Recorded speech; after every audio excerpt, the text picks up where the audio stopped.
It started with one question softly spoken, almost afraid to be heard. "Sir, may we have your leftovers?" He turned. A pregnant woman, 4 little girls, and a look in her eyes that shattered everything he thought he'd buried. What followed wasn't charity. It was redemption, wrapped in snow, silence, and second chances. Before we begin this unforgettable journey of love healing and the quiet power of kindness, take a moment to subscribe to Soul Moments Story, where we bring you true-to-life tales that warm the heart and remind us that even the smallest moments can change everything. Now let's begin. It was the kind of cold that got into your bones, not just your coat. Sam Holloway sat outside the old mountain diner, steam curling from the cup of black coffee between his hands. The snow had begun falling again, soft and steady, like the sky was exhaling. It was mid-December in the tiny Idaho town of Pine Ridge, and no one sat outside on nights like this. No one but Sam. His usual seat was the far-right corner table on the porch, under the creaky wooden awning, and next to a rusted horseshoe nailed into the wall. Across from him, the opposite bench was always left untouched, even when other tables were full. It had once belonged to someone, and in his heart it still did. He didn't need the 2 plates the waitress brought out tonight, never did, but he always ordered 2 anyway. Tonight, like every night, he told the same old lie. "One for the road, for my daughter when she visits." But Maya had moved out 4 years ago. She hadn't set foot in Pine Ridge since college. She called occasionally. He told her he was fine. She always believed him. Sam picked at the grilled chicken, barely hungry, mostly just watching the steam rise into the cold. The second plate sat untouched, waiting for no one, until a voice spoke. "Sir, may we have your leftovers?" He looked up. The words had been quiet, almost inaudible, but they didn't need to be loud to hit him like a bolt of lightning. Standing just beyond the edge of the porch roof beneath the snowfall was a woman, mid-20s, bundled in a worn coat that looked a size too big for her frame. Her long brown hair was tangled beneath a knit cap, her cheeks wind-chapped, and her belly round beneath the layers. Next to her were 4 little girls, all under 10, all clinging to one another. Their faces were red from the cold. Their eyes were impossibly wide. Sam's fork clattered onto the plate. For a second, no, a full moment he couldn't speak, couldn't move. The snow kept falling. His heart kept pounding. It wasn't just that they were cold, or hungry, or too polite to ask for help. It was her eyes, the mother's eyes. They looked exactly like Emily's, his wife. Same color, same pain hidden beneath practiced calm. The same look Emily had when she stood on their porch that last morning, cradling their sick baby, whispering, "Don't be late." He had been, and he'd never forgiven himself. The silence stretched almost unbearably. Then Sam stood. He didn't ask questions. He didn't gesture toward the second plate. He simply said, "Come sit down." The woman hesitated. The girls looked up at her, unsure. Sam motioned again, more gently this time. "It's warm under here, and the food's still hot." The woman's shoulders dropped just a little. Not out of relief, but exhaustion. A kind of tired that went beyond sleep. She guided the girls up onto the bench, slowly brushing snow from their coats. When they were seated, Sam waved down the waitress through the window. "4 hot chocolates," he said. Then looked at the woman. "Coffee," she nodded. "If it's not too much, it's not." The girls stared at the plate as if it were a feast. Sam slid it over. One of the girls, the smallest, looked up at him and whispered, "Thank you, sir." "Sir." That hit harder than he expected. The woman waited until the girls began to eat before finally meeting Sam's gaze again. There was embarrassment in her face, but not shame. She was proud even in this moment. "I'm Eva," she said softly. Sam hesitated. Sam. They sat in silence for a while. Snow gathered softly on the outer railing. The lights from the diner cast a golden glow across their table. Sam sipped his coffee, watching Eva help the smallest girl unwrap her mittens and warm her fingers on the cup. The other girls ate slowly, like they'd learned to make food last. He wanted to ask questions. Where were they going? Where had they come from? Why hadn't anyone else stopped? But he didn't. Something about the moment didn't call for questions, only presence. Eventually, Eva broke the silence. We didn't plan on being out this late. Our car died about 5 miles back. We've been walking since sunset. Sam clenched his jaw. 5 miles. In this cold. Where were you headed? Anywhere warm, she said. Then more quietly, somewhere we're not in the way. That last part he didn't know how to answer. So instead, he did what he could. When the waitress brought the drinks, he added, and a room key. The back cabin. Charge it to me. Eva shook her head quickly. No, I couldn't. You're not, Sam interrupted, not unkindly. You're just staying warm for the night. That's all. She didn't argue. Not out of agreement, but perhaps because it took too much energy to keep resisting kindness. As they finished the meal, Sam watched the girls begin to laugh softly. One of them giggled as snowflakes landed on her nose and melted instantly. It was the first sound of joy he'd heard at that table in years. And for the first time in a long time, the empty seat across from Sam wasn't so empty anymore. The back cabin behind the diner was never meant to house anyone, let alone a mother and 4 children. It had once been a storage shed, then a break room for employees on long shifts. Now, thanks to Sam's odd habit of fixing things that didn't belong to him, it had a working heater, an old couch, 2 cots, and just enough room to keep the snow out. Eva stood quietly near the entrance, her coat still wrapped tight around her belly. Sam pushed the door open and stepped aside. The warmth inside wasn't much, but after walking through 5 miles of snow, it might as well have been paradise. The girls stepped in slowly, taking in the strange space. One of them, maybe 7 years old, spun once, giggling at how the floor creaked beneath her boots. It's not much, Sam said, scratching the back of his neck. But the heater works, and the water's clean. Eva looked around, her expression unreadable. It's more than we had yesterday. He nodded. I'll bring some extra blankets, he added. There's a coffee can under the sink with matches and candles just in case the power goes. Eva didn't say thank you again. Not out of rudeness, but perhaps because she'd learned that kindness this large was best met with silence and reverence, as if putting it into words would make it feel transactional. Sam took one last look at the girls now curled up on the couch and floor, 2 of them already dozing off, arms around each other like kittens in a basket. He stepped outside and closed the door. The snow had let up slightly, but the night air still carried a bite.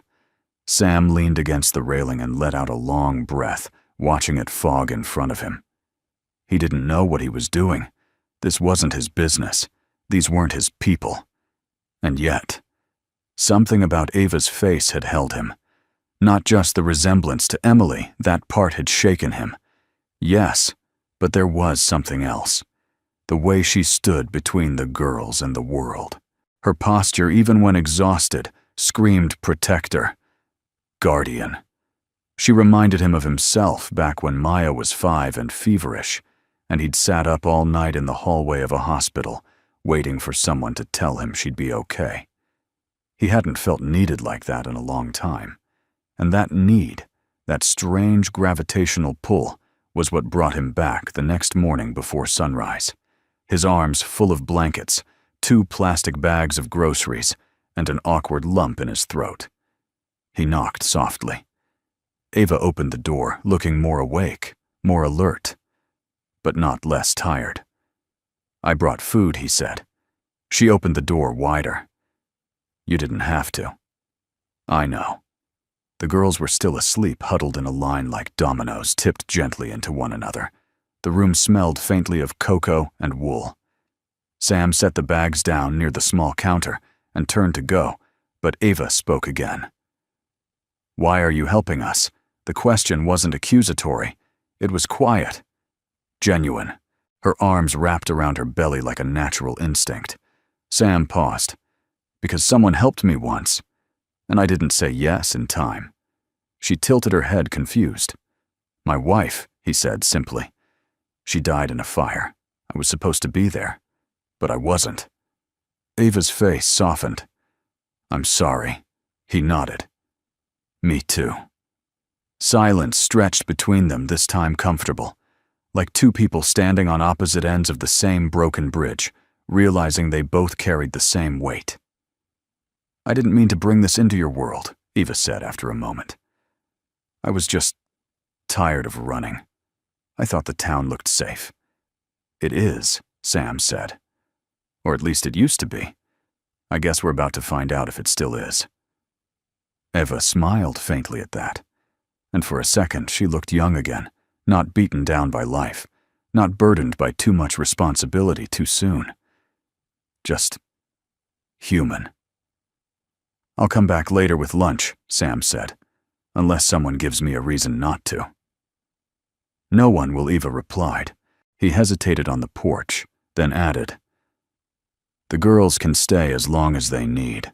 So can you." And with that, he walked away into the morning chill. Later that day, Sam sat at the counter of the diner, sipping his usual black coffee, while the waitress Marge, a woman in her 60s, with a permanent smirk and an eagle eye for gossip, leaned on the other side, arms crossed. So she said, drawing out the word, "You've got a family stashed out back." Now Sam didn't look up. They needed shelter. "They pretty?" He raised an eyebrow. "I mean the kids," she clarified. "Lord Sam, you've got that look again." "What look?" "The one where you forget the world has teeth." Sam stared into his coffee. "Maybe I'm just tired of being the only one chewing." Marge didn't say anything for a while. Then she placed a small paper bag next to him. "Extra rolls. For your guests." He nodded once. As he walked back out into the snow, carrying the bag like something far more important than bread, he noticed something peculiar. His hands weren't cold anymore, and the empty place inside his chest. It didn't feel quite so empty. Ava hadn't slept more than 3 hours at a time in months, but that morning, inside the little storage cabin behind the diner, she woke up with something unfamiliar washing over her. Stillness. Not the brittle kind that came before danger, or the hush of children trying not to cry, but the soft, full silence of safety. The kind that allowed her to breathe in and know for just a little while she didn't have to run. The 4 girls were still asleep, tangled together on the cots, and the sofa, like petals, folded in for the night. Snow coated the cabin windows, but the heater hummed gently. Ava stayed still, one hand on her belly, the other brushing hair from her youngest daughter's forehead. Hope hadn't been born yet, but she could feel her steady, quiet, resilient, like her sister's. Her mind drifted unwillingly to the last stretch of road they had walked before finding the diner. The wind had cut through their jackets. The girls had cried without sound. Ava had cried too, but only on the inside. Mothers didn't have the luxury of falling apart. Not anymore. A soft knock at the cabin door pulled her back. It opened slowly before she could answer. Sam. He stood there holding 2 paper bags and a plastic thermos. His boots were covered in snow. His hair looked like it had fought the wind and lost. But he was smiling just slightly, the kind of smile that wasn't about charm, but kindness, trying to take shape on a tired face. "Brought breakfast," he said. Ava moved aside and he stepped in without comment. He placed the bags on the small table and set the thermos beside them. "Coffee. I didn't know how you take it, so I brought cream and sugar on the side, and some oatmeal packets, fruit peanut butter, couple of granola bars." Whatever Marge could spare from the diner. You didn't have to, Eva murmured out of habit more than belief. I know, Sam said again. Always that same answer. The girls began to stir as the smell of warm bread filled the room. One by one, they sat up, rubbing their eyes. When they saw Sam, they didn't hide behind their mother this time. Instead, the eldest, a girl no older than 9, offered a quiet, practiced nod. "Morning," she said. Sam grinned. "You must be the boss." Eva laughed softly, the sound startling even herself. "That's Grace," she said. "Then Lila, Charlotte, and Daisy. They're my girls." Sam nodded. "All yours, Will," Eva said, settling herself onto a crate by the window. "They're mine now. Grace and Lila were from my husband's first marriage. Charlotte and Daisy were his nieces. Their mom passed, and no one else wanted them. We took them in." Sam didn't speak. He didn't need to. And now Eva said, placing her palm on her belly, "This one's mine, too. Just mine."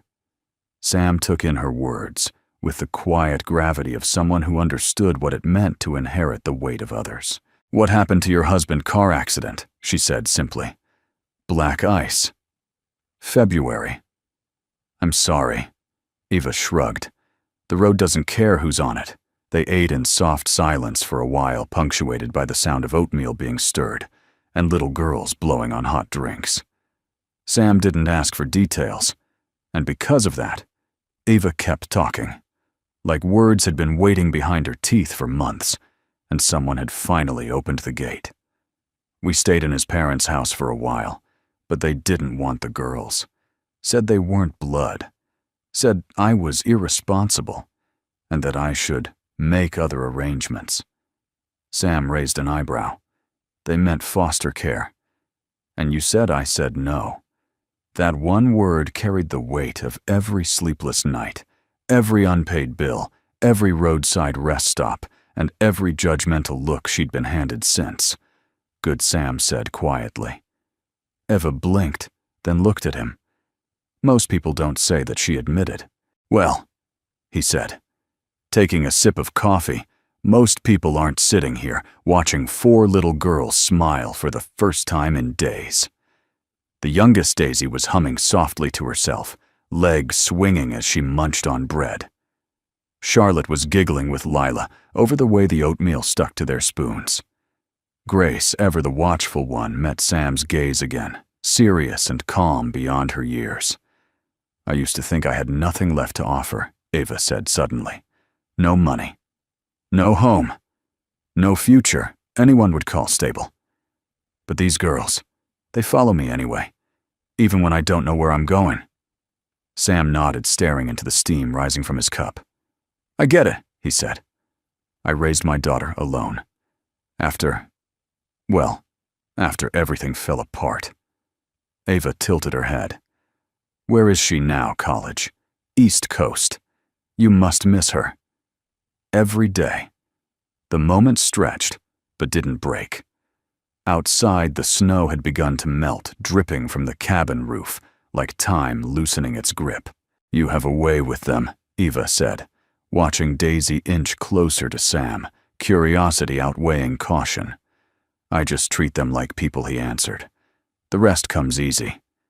There was something about the way he said it, plain spoken, no heroism, no poetry, that made Eva's throat tighten. No one had spoken to her like this in a long time. Not since her husband. Not since the days when kindness wasn't suspicious, and warmth wasn't something you had to pay back with guilt. She looked at him, then really looked, and saw the wear in his eyes, the fine lines of grief, the quiet stillness of a man who had buried too much and come back still standing. She didn't trust easily. But in that moment, sitting in a cabin barely big enough to breathe with snow outside and 4 little girls inside, she realized something both terrifying and wonderful. She wanted to trust him. The snow had slowed by afternoon, retreating into a mist that curled around the edges of the cabin windows like breath on glass. Pine Ridge, in the rare stillness of winter, looked almost gentle, like a place where time took longer to pass and where memories had enough room to stretch their legs and sit beside you. Sam stood outside the little shed-turned cabin, holding a bundle of firewood in one arm and an old lamp in the other. He had scavenged the lamp from a closet behind the diner. It flickered a bit, but gave off a soft golden glow that felt more like comfort than necessity. He knocked, then entered without waiting. The smell of toast and melting butter surprised him. Ava stood at the tiny counter sleeves rolled, flipping something in a pan. It was just bread, browned in a skillet with some sugar and cinnamon from a forgotten tin. But the girls looked at it like it was a birthday cake. "We're celebrating," she said, looking up with a grin. "Charlotte tied her own shoes today." Charlotte beamed with pride, both shoes tightly laced, uneven but hers. Sam chuckled and held up the lamp. "Then I brought the mood lighting." He plugged it in near the cot and adjusted the lampshade until the soft light filled the room like a campfire. "It looks like magic," whispered Lila.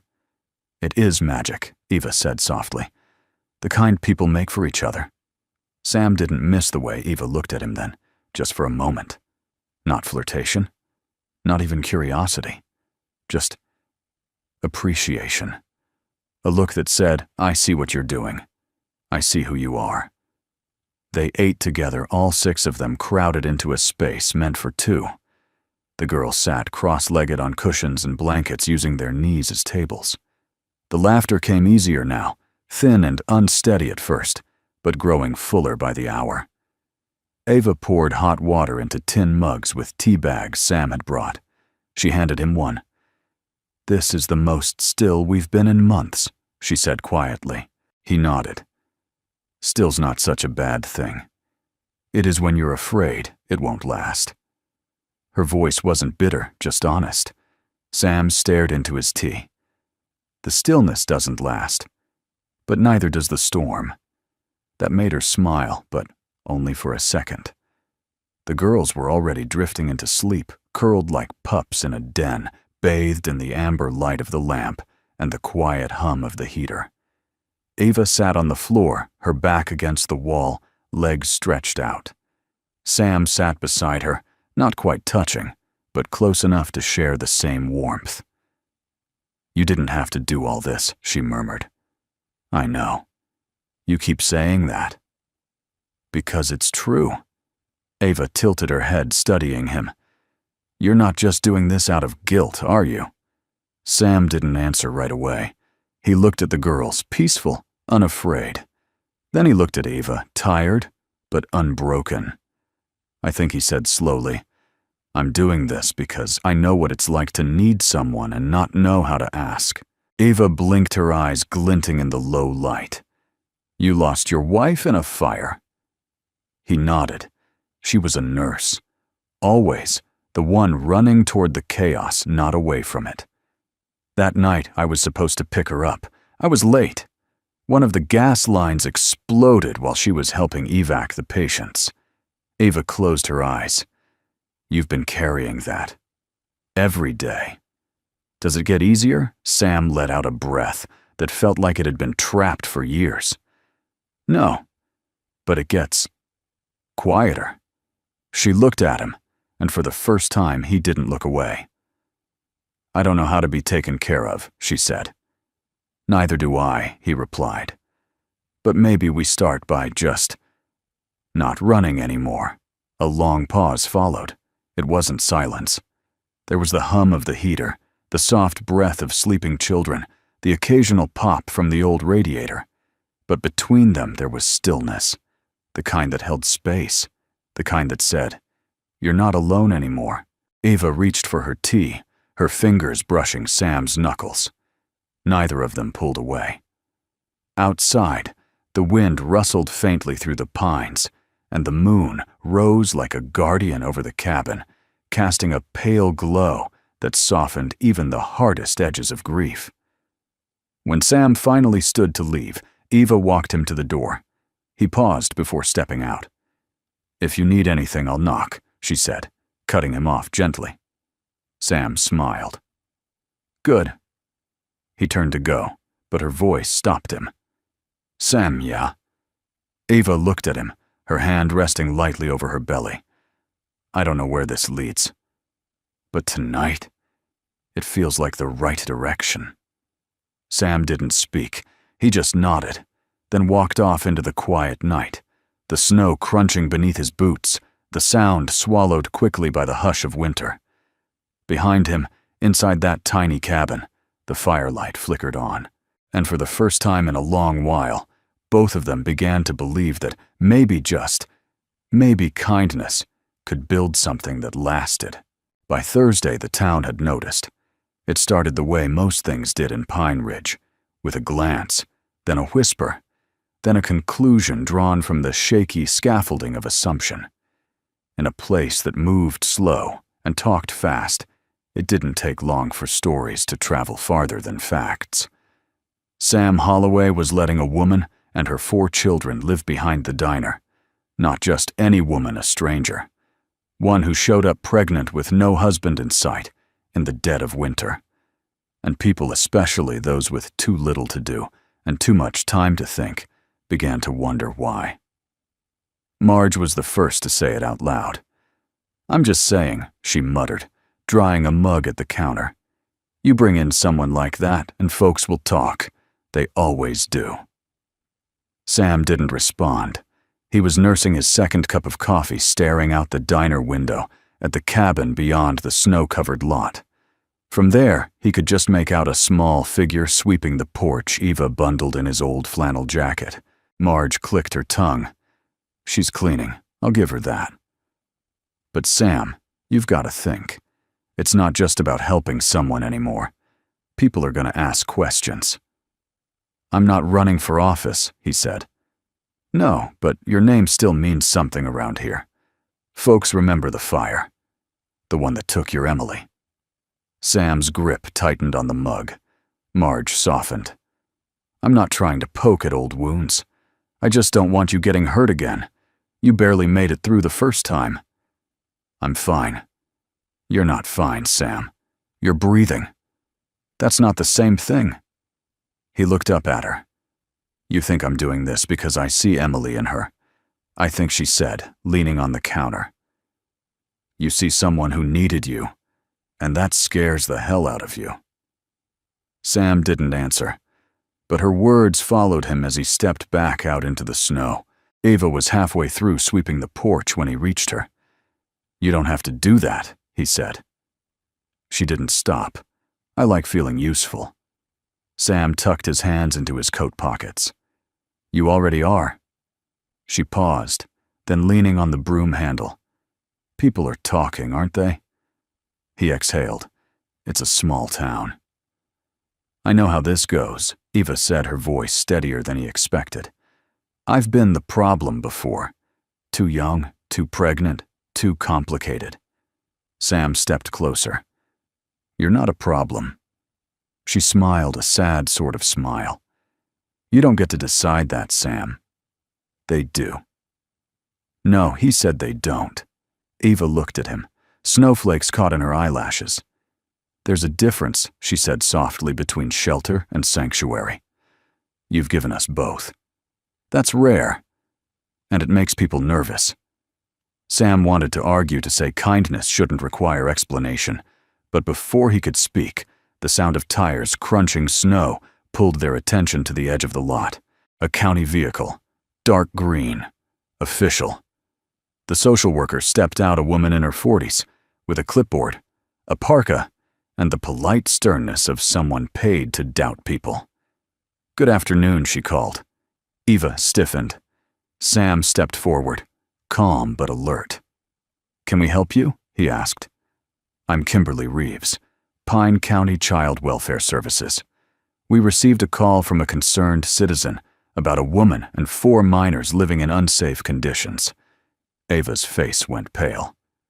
They're not in unsafe conditions, Sam said firmly. Then I'd like to verify that.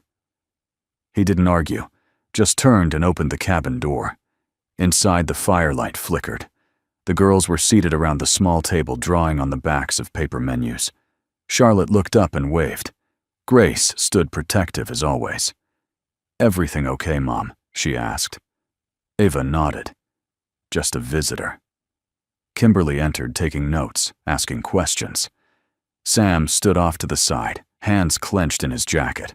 He watched Eva respond with grace, explaining the heater, the food schedule, the bedtime routine.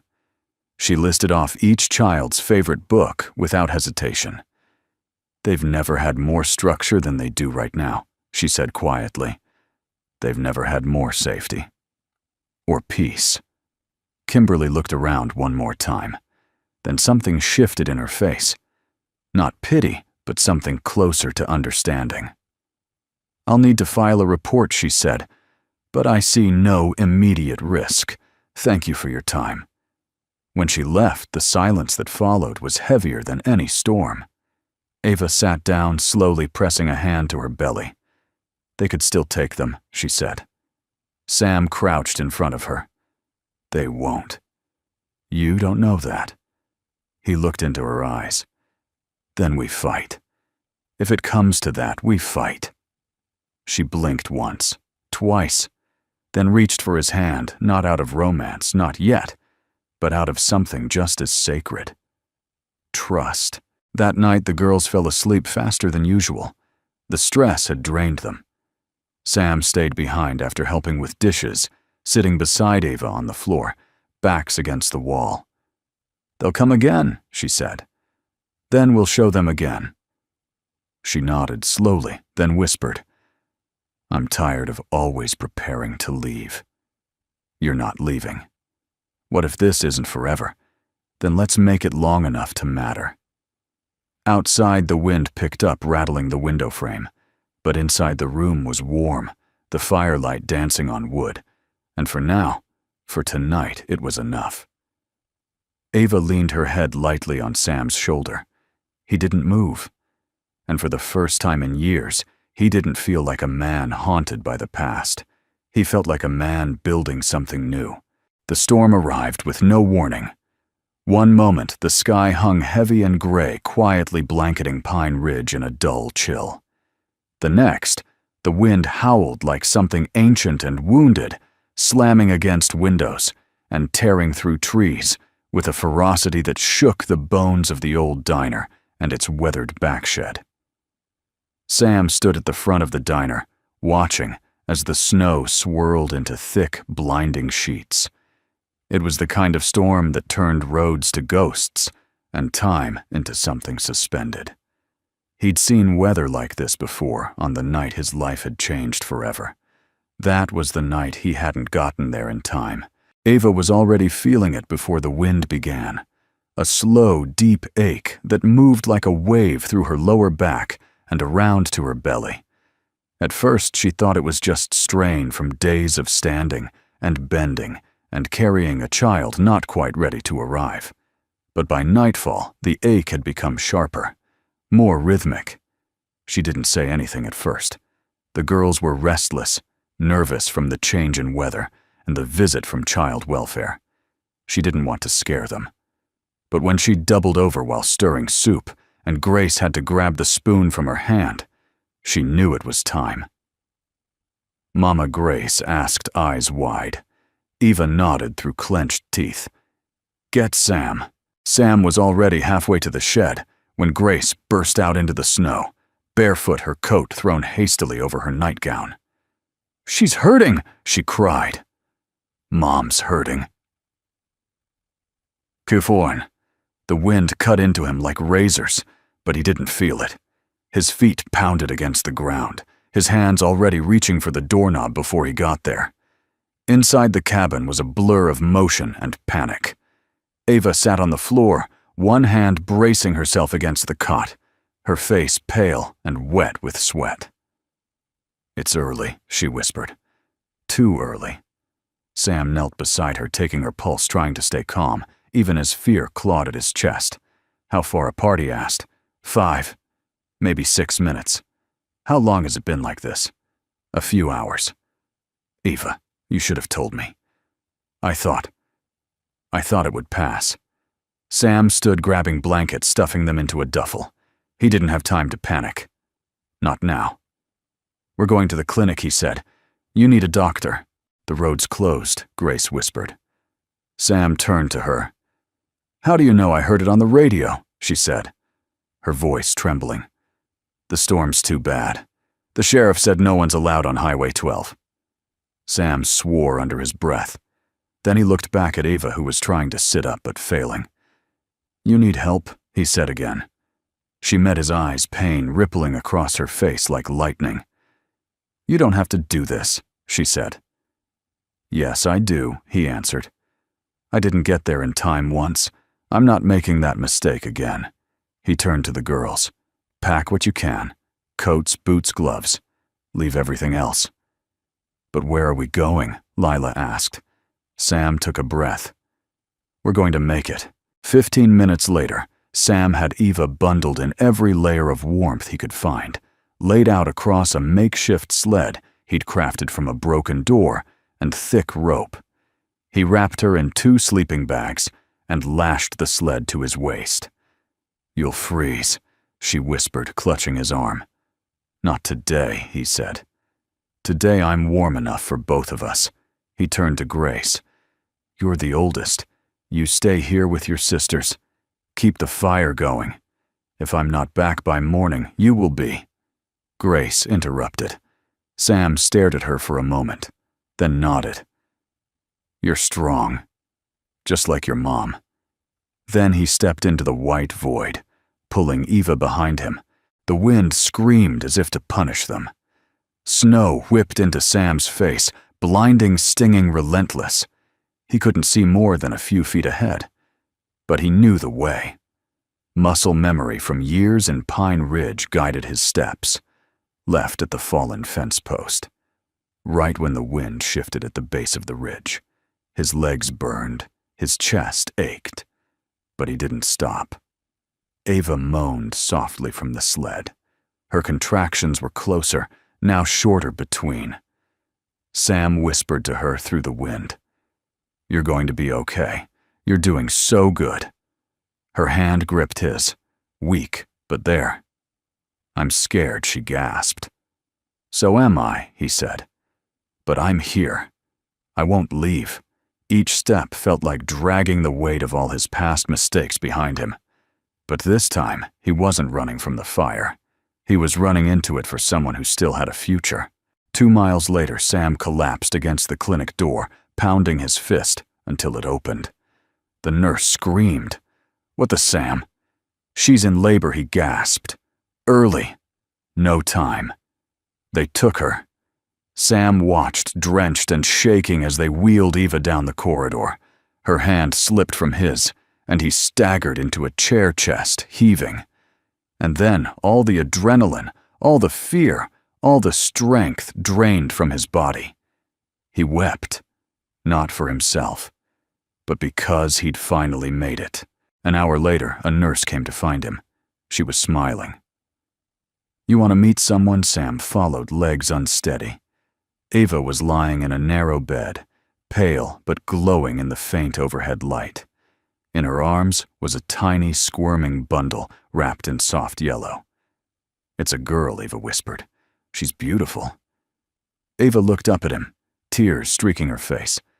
"I was going to name her Hope." Sam swallowed hard. "That fits." He stepped closer, eyes locked on the tiny life before him. "She made it," he said. Ava looked at him. So did you. The snowstorm had passed by morning. It hadn't so much stopped as it had quieted, like a beast that had roared all night, and finally spent settled back into a silent watch. Outside the clinic windows, the world was blanketed in white, a purity so complete it almost looked holy. Inside room 3B, it was just as quiet. Ava lay in bed, propped up by a stack of pillows, her hair damp with sweat, but her eyes wide open, alert. In her arms, wrapped in a hospital swaddle, was the smallest person she had ever held. Hope. Born just before sunrise, 6 pounds even, a full head of dark hair, and lungs strong enough to make the nurse joke. "She's got the voice of a future senator." Ava hadn't cried during labor, not once. But now, with Hope sleeping against her chest, the tears came freely, without urgency, without shame. They fell gently like something sacred had been returned to her. She didn't hear the door open at first. Then a soft knock against the metal frame made her look up. Sam stood there. His clothes were dry, now borrowed from the nurse's lounge. But his hair was still messy, his boots still scuffed from the trek. His face was drawn with exhaustion, but his eyes, those quiet, steady eyes, held something different this morning. "Aw." "Hey," he said. "Hey," she whispered back. He stepped in slowly like entering a chapel. The room was dim except for the soft amber light of the rising sun filtering through the blinds. It struck Hope's face just enough to give her cheeks a faint gold glow. "Is it okay if I?" Sam asked, motioning toward the side of the bed. Eva nodded. He sat beside her silent for a moment. Then he let out a breath that was more than just breath. It was relief, wonder, release. "She's perfect," he said. Eva smiled. "She's loud. She gets that from you." Eva let out a soft laugh, surprised by it. Sam leaned forward, elbows on knees. "How are you feeling?" "Like I climbed a mountain barefoot and gave birth at the top." He smiled. "Sounds about right." There was another moment of silence, comfortable now, no longer heavy. Eva looked down at the baby. "I thought I would be terrified. I mean, I was. But now, all I can think about is how full I feel, even though I haven't eaten in 18 hours. Sam tilted his head, a familiar warmth rising in his voice. "I brought something." He reached into a paper bag he'd placed on the floor and pulled out a small plastic container. "Oatmeal," he said. "And apple slices. Marge's idea." Eva blinked back more tears. "She's going to make me cry again." Sam opened the container, handed it to her with a plastic spoon. "I've seen grown men cry over less." Eva took a bite and closed her eyes. "This might be the best meal I've ever had." They sat like that for a while, Sam refilling her water, Eva eating in slow, grateful bites. The baby stirred occasionally, shifting just enough to remind them she was there, new and real and alive. At one point, Sam reached out hesitantly and gently brushed a fingertip along Hope's tiny hand. The baby wrapped her fingers around his without hesitation. "She's strong," he said. "So are you," Eva replied. Sam looked at her. The honesty in her voice caught him off guard. He wasn't used to being seen that way, not anymore. "Eva," he began. "I need to say something." She looked up. "That night. I wasn't just afraid of losing you," he said. "I was afraid of failing again, of making a promise and not keeping it."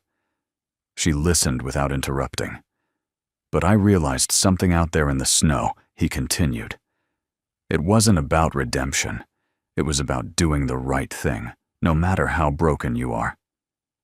Eva nodded slowly. "You didn't fail me, Sam. You gave me something I didn't know I could have again." "What's that?" "Peace. Safety. A future." Her voice broke on that last word. She looked down at Hope, then back at Sam. "You didn't just get me here. You stayed." Sam leaned in slightly closer than before. "I'm not going anywhere." It wasn't a promise. It was a quiet statement of fact. Eva let out a long breath, her body relaxing into the bed, as Hope squirmed and settled again. "I always wondered what it would feel like," she said, "to bring life into the world and not feel alone." Sam's eyes were full now, but he didn't look away. "Now you know." She reached for his hand, resting it gently over the baby's back. He didn't move, just sat there, hand beneath hers, both of them covering Hope like a prayer. Later that morning, a nurse peeked in and smiled at the sight before her. "I hate to interrupt," she said softly, "but you have visitors." "Visitors?" Eva asked, startled. The nurse pushed the door open wider. 4 little girls stood there in oversized coats and mismatched boots, each holding something, a drawing, a flower, a book. Grace stepped forward, holding a small cardboard crown she'd made out of a tissue box and glitter glue. "For the baby," she said solemnly. Because she's our new queen. Sam laughed. Eva burst into fresh tears. The girls rushed in careful and loud and full of love. They surrounded the bed, whispering to the baby, touching her hands, singing softly. Sam stood back and watched it unfold. A mother, a newborn, 4 older sisters, a man who'd once believed his heart was too fractured to hold anyone else. But there they were, together. And somehow, it made perfect sense. By mid-February, the snow had begun to melt. Not all at once, but in patches, small circles of earth, pushing their way through the white like the town itself was trying to remember what warmth felt like. The roads were slushy, the icicles shorter, the air less sharp. And with each passing day, Pine Ridge creaked slowly into something that felt like spring. Hope was 3 weeks old and already commanding the household like royalty. She cried at exact intervals, refused sleep unless nestled against Eva's chest, and had a preference for being walked around in circles. The girls took turns being her attendants: Grace, the quiet watcher; Lila, the singer; Charlotte, the talker; and Daisy, the hugger. Sam had built a makeshift cradle out of a wooden crate and a drawer he found in the diner's attic. He sanded it down by hand and painted little stars on the sides, with white paint Eva found under the sink. It wasn't perfect, but when Eva first saw it, she cried without speaking. "She'll dream better in this," she'd whispered. Sam had only nodded, throat too full for words. By now most of the town knew what had happened and what Sam had done. But instead of whispers, something else had taken root. Mrs. Langley from the bookstore dropped off a stack of old children's books with a note that read, "For a growing library." The sheriff left a gallon of milk and a smiley face on the front porch. Even Marge, who had spent years rolling her eyes more than smiling, sent a crock pot of chicken stew and a single line scribbled in red ink. "You're not invisible anymore, Holloway." Sam didn't say much about any of it, but Eva saw the change in his posture, the slow straightening of his back, the way he let himself be seen. People were remembering who he was, not just the man who lost someone, but the man who was still here. Still good. One late afternoon, Eva found Sam outside splitting firewood in the patch of sunlight near the shed. He worked in rhythm, one arm steadying the log, the other swinging the axe with practiced precision. His sleeves were rolled up, and his breath came in clouds, but his expression was calm. She stood at the edge of the porch, hope tucked in a sling across her chest, watching him.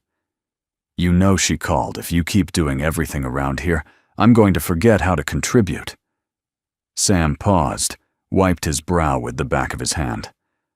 "Well then, I'm clearly failing at delegation." She laughed, walking closer.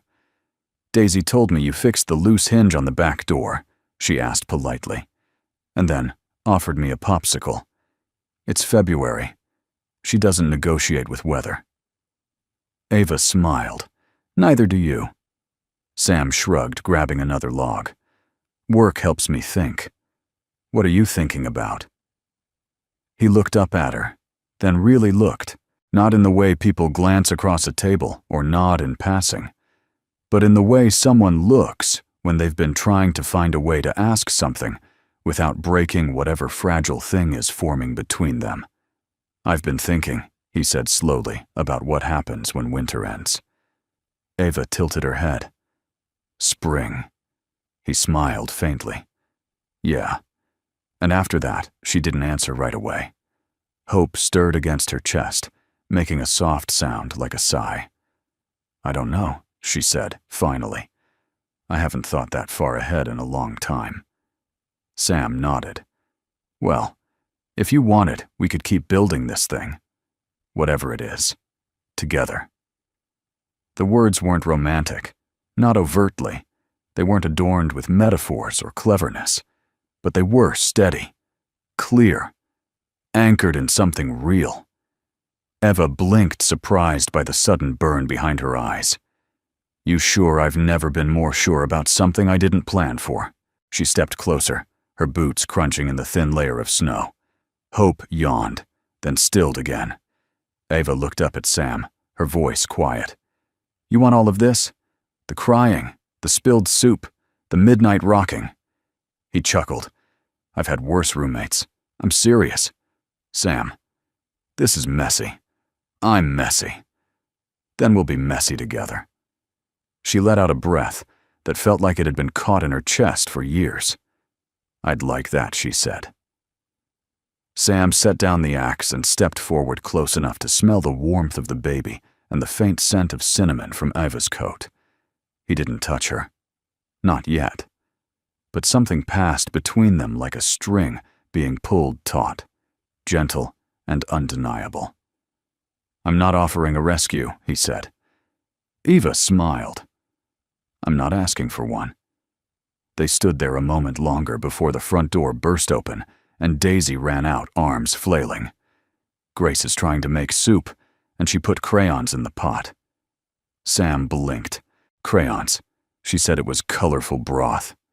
Ava laughed, then groaned. I should go. Sam nodded. I'll follow with the firewood. As she turned to go, she glanced over her shoulder. Hey, Sam. Yeah, I meant it. I'd like to keep building this. His smile was the soft kind. The kind you didn't always see, but you felt. So would I. That evening, as the girls huddled around the tiny kitchen space, arguing over whether purple soup was edible, Sam stood outside with a bundle of kindling in his arms, looking up at the sky. The moon was out again. Full. Steady. Watching. Just like it always had. It was one of those rare spring evenings when winter didn't quite want to let go. The air was softer, but still held a bite. Snow lingered in the shadows, reluctant to melt completely. And yet the sky was a little clearer, the wind less cruel. In the stillness, the world seemed caught between seasons just like Sam. He sat on the bench outside the diner, the same one where it had all started. The bench that once held only him a second plate, and memories too heavy to carry inside. Now, it held something else. A letter. Tucked in a simple white envelope with his name written in neat, familiar handwriting, Maya Holloway. He hadn't heard from her in over 6 months, just the occasional message brief and polite. College had made her busy, and life had made Sam quiet. They drifted not by choice, but by the slow erosion of unspoken pain. He held the letter for a long time before opening it. Inside was a single sheet of paper, folded in thirds, and a photo slightly blurry, but unmistakable. A screenshot of a local news segment. It showed Sam bundled in snow gear, dragging a makeshift sled through a blizzard. Behind him, barely visible, was Eva, and in the headline below, local man rescues pregnant woman in winter storm. He read the letter twice, then a third time. Dad, I saw this on the news. Someone sent it to me and I didn't know how to feel at first. But then I realized something. You're still here. Not just alive, but present. Helping. Doing what you always did best, showing up when it mattered. I know we haven't talked much. I know there's distance. But this reminded me of who you are. The man who stayed up with me through the flu, who built a dollhouse out of cereal boxes, who still sets an extra plate. I miss you, and I'm proud of you. Love, Maya. Sam didn't cry right away. Not there on the bench. Not under the faint buzz of the diner's porch light. But something in him softened, like a lock turning after years of rust. He folded the letter carefully, placed it back in the envelope, and held it against his chest. Behind him, the door creaked open.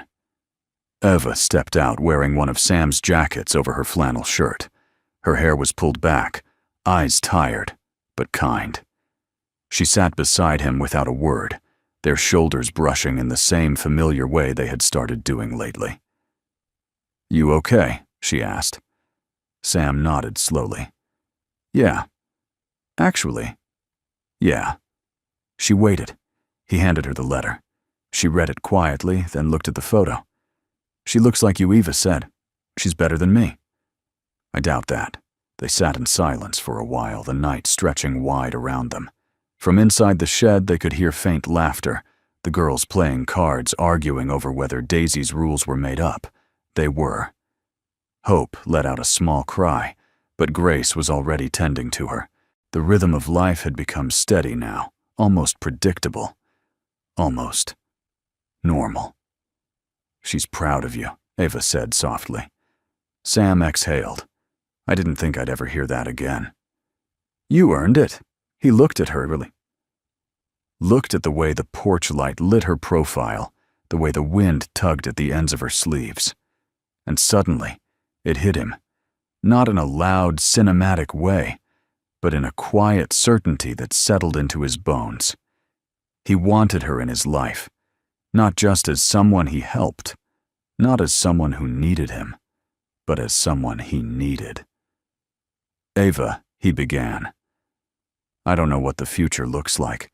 I don't have a 5-year plan or a ring in my pocket, or even a decent blueprint of what comes next." She turned to him, eyes steady. "But I know this," he continued. "Every time I look at you, or Hope, or the girls, I feel something I haven't felt in years." "What's that?" she whispered. "Home." A long pause. Then Eva leaned her head gently onto his shoulder. "Funny," she said. "I was just thinking the same thing." Sam let out a quiet breath, the kind that only came when you'd been holding something for too long. They sat there side by side, under a sky that had begun to show its first stars. Behind them was a shed full of laughter. Ahead of them, the unknown. But between them, between that letter, that porch, that bench, was something that looked a lot like beginning. Not the start of something loud or grand, but something true. The bench outside the diner was no longer empty, nor was the extra plate that Sam used to set each night. These days, the table was full of small elbows, clumsy forks, spilled cocoa, and the kind of laughter that only comes from belonging. It had become a rhythm. 6 o'clock. Same table, same crowd. Sam sat at the edge, one arm around Daisy, as she proudly recited the names of all 50 states in alphabetical order, skipping Mississippi twice. Charlotte was drawing a cat with 3 tails on a napkin. Grace read aloud from a weathered library book, while Lila tried to sing along, and Hope napped contentedly in Eva's arms. It was in every way a scene from a life Sam never imagined would be his again. He hadn't known that healing could be so noisy, or that love, the real kind, might look like crayons in soup shoes on the wrong feet and cereal boxes used as dollhouses. Eva leaned across the table, brushing a crumb from his shirt with her thumb. He caught her hand mid-air and held it. No words, just a squeeze. Just enough. Marge stepped out from the diner, wiping her hands on her apron and grumbling something about the circus out front. But there was no bite in her voice. In fact, her lips tugged up almost, not quite into a smile. "Got something for you," she said, placing a small wooden sign on the table. It was hand-carved, the edges smoothed and sanded, the lettering burned in with care. 2 simple words: Hope's Table. Everyone went quiet. Sam looked at Marge. She shrugged. Seemed fitting. Eva blinked. "You did this?" "The boys at the firehouse helped," she muttered. "Don't make a fuss." Sam ran his fingers over the carved letters. Hope stirred in Eva's arms as if sensing the weight of her namesake settling into wood. She changed everything Marge said, nodding toward the baby. "You all did. And people around here, well, they needed something to believe in again. Turns out it wasn't politics or church sermons or local football. It was you." Ava's voice was barely a whisper. "Thank you." Marge rolled her eyes. "Don't thank me. Just keep showing up." She turned to go, then stopped. "Oh, and Sam, you're due for a haircut. You're starting to look like an ex-rock star who got lost on the way to rehab," He laughed. Duly noted. As the door swung closed behind her, Sam turned back to the table and caught Eva smiling soft content, a little dazed by the moment. "Did you ever think it would be like this?" he asked her. "No," she said. "I thought I'd survive. I didn't think I'd ever live again." They sat in that truth for a while, letting the air breathe between them. Then Sam stood, tapping the table for attention. "I have an announcement," he said.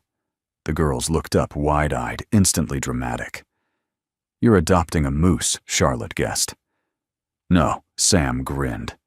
"Even better." Eva raised an eyebrow. Sam reached into his coat pocket and pulled out a folded paper. It was a deed official, notarized, dated 2 days ago. "I bought the lot next to the diner." Eva blinked. "The empty lot?" "Yeah. I figure maybe we could build something. A real house. Something with a kitchen big enough for 6 girls and a baby who cries every time we're out of peanut butter." Lila clapped. Grace gasped. Daisy yelled, "We can have stairs." Eva stared at him, heart visibly rising into her throat. "You're serious?" "I'm serious," Sam said, softer now. "I want roots again. Not ghosts. Not memories. A real home. For all of us." Eva didn't speak. She simply stood, stepped around the table, and kissed him gently, fully on the mouth. It was their first kiss. And somehow it felt less like the beginning of something, and more like the recognition of something that had already taken shape. When they pulled apart, the girl screamed in delight. "Ooh, kiss number 2 should be in the kitchen. Wait until Grandma hears about this." Hope stirred, whimpered. Once, then settled again, perfectly at peace in her mother's arms. Sam rested his forehead against Eva's and whispered, "You're not a guest anymore, Eva. You're the heart of this place."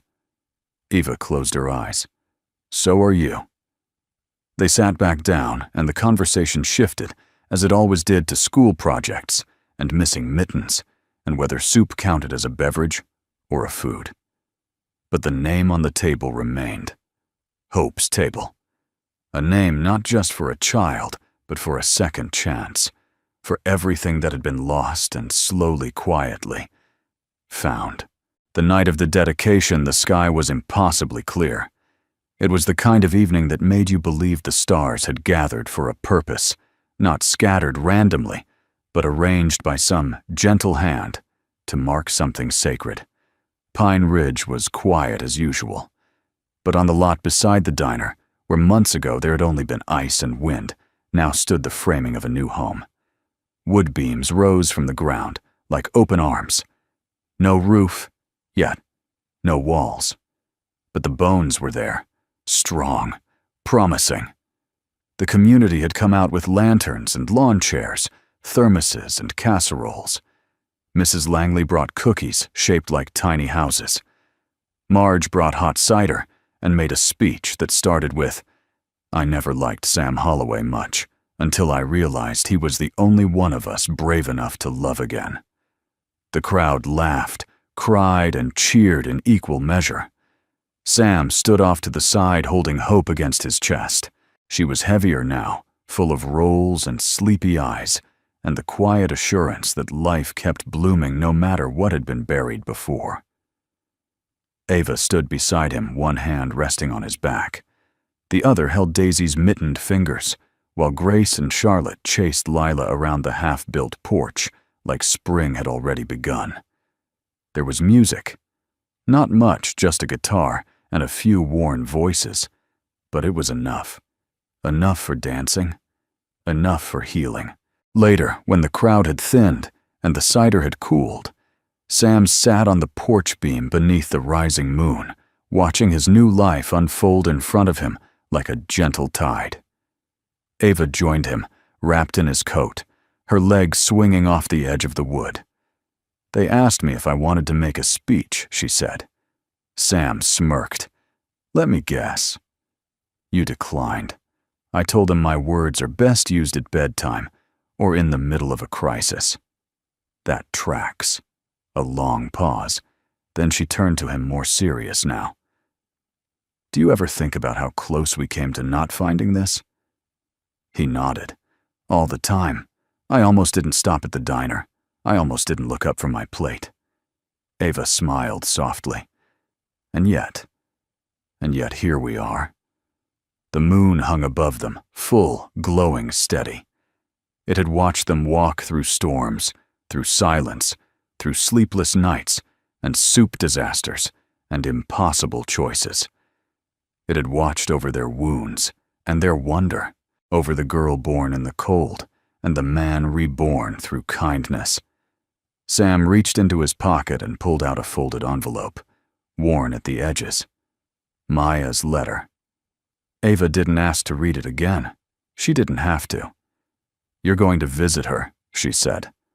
Sam nodded. Just for a weekend. She wants to meet Hope. She'll love her. She'll love you more. Ava blushed lightly and looked down. And when you come back, she asked. He reached for her hand, threading his fingers through hers. When I come back, he said I'm bringing lumber. And a doorbell. And a mailbox, with all our names on it. She leaned against his shoulder, closing her eyes. You really believe we get to have this, she whispered. Sam looked around at the half-built house, at the children bundled in blankets by the fire pit, at the woman beside him.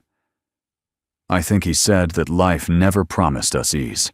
It promised us each other, and when we show up for one another, that's when the impossible starts to look ordinary.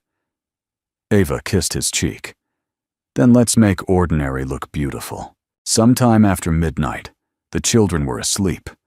The fire burned low, and the town had gone to bed. But Sam and Ava stayed on the porch beam, wrapped in one another's warmth, their breath mingling in the cold air. The moon above them was full, and it watched, not with judgment, but with quiet pride. It watched as two people who had lost everything built something that could never be taken. It watched as a child named Hope slept soundly in the arms of those who had chosen love over fear. It watched as laughter returned to a house that hadn't been born yet, and as hearts made room for joy that didn't ask permission. And it would keep watching night after night until the house was finished, and the table was set, and the wind carried only the scent of cinnamon and pine. Because in that little town, under that steady light, kindness had taken root. Love had stayed, and hope, as always, had the final word. And sometimes, hope doesn't arrive with a bang. It walks in quietly on tired feet, carrying 4 little girls and one soft-spoken question. And if you're lucky enough to hear it, you just might find your heart again. We'd love to know where you're watching from. Leave us a comment and share your corner of the world. It's always a joy to see how far these stories travel. And if this story touched you in any way, consider subscribing to Soul Moments Story, where every week we bring you gentle reminders that kindness still matters, and that love, no matter how late it arrives, always finds a way. Thank you truly for spending this time with us. We're so glad you were here. Until next time, take care of your heart and each other.